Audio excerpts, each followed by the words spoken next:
Welcome to your first virtual Algebra 2 lesson. We're going to start off by defining the 3 vocab words in your notebooks on the right-hand side. So domain is all the possible x values of a function. And then range, similarly, is all your possible y values.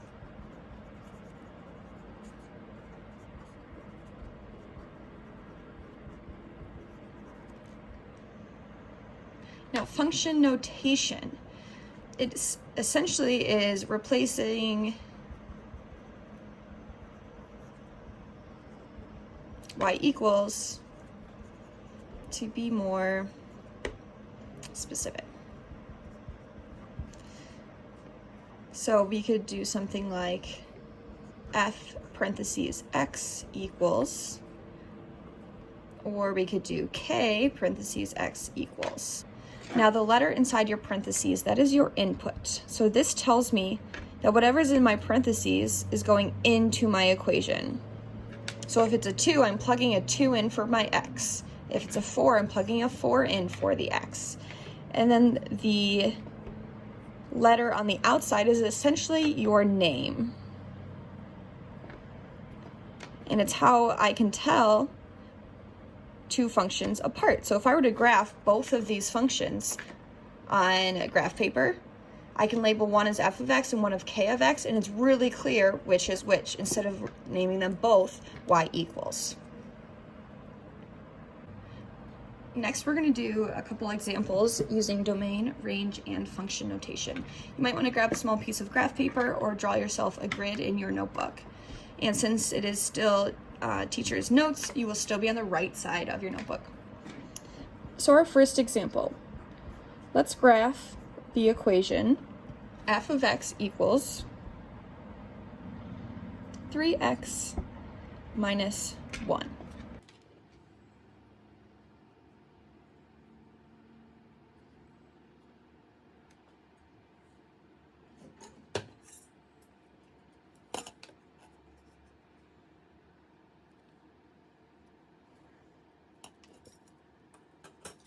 Now, just to make things a little bit different, I'm going to add an arrow on one end here, but not on this end here. So this point here is a -1, -4.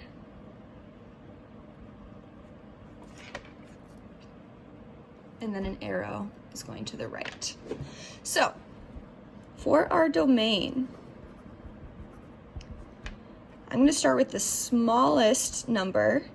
So that's my minimum, which means it's the farthest to the left my graph can go.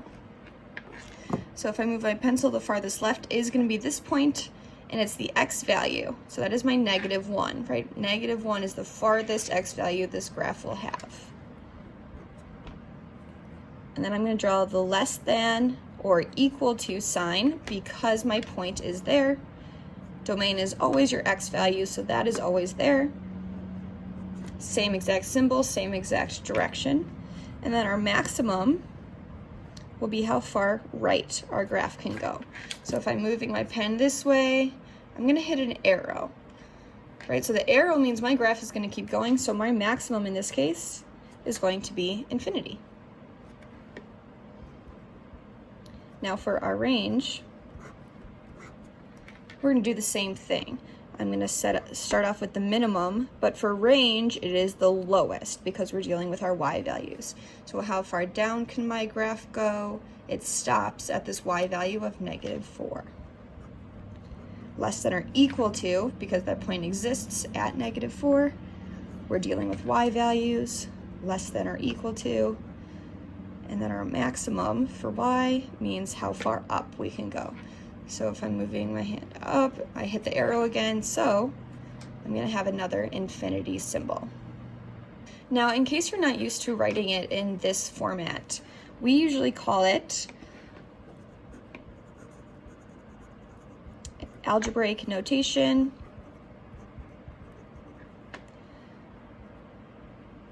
or sometimes we call it compound inequalities. both of these mean you're using the inequality symbol, you're telling me which variables relate to which vocab word, and then your maximum and your minimum.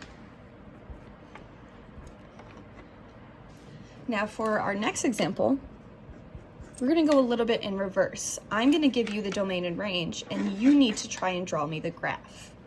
So let's say the graph g of x has domain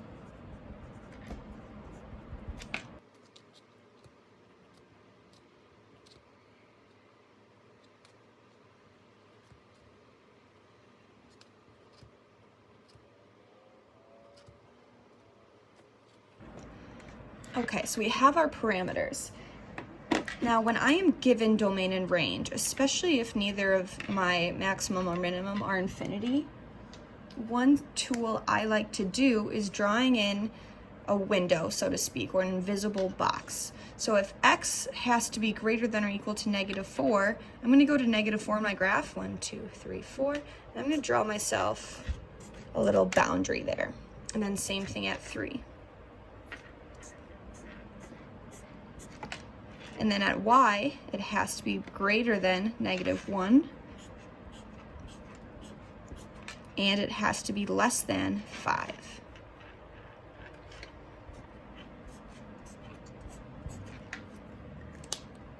So now this box is where my line has to exist. And it doesn't even have to be a line. I can make it a little bit fancier.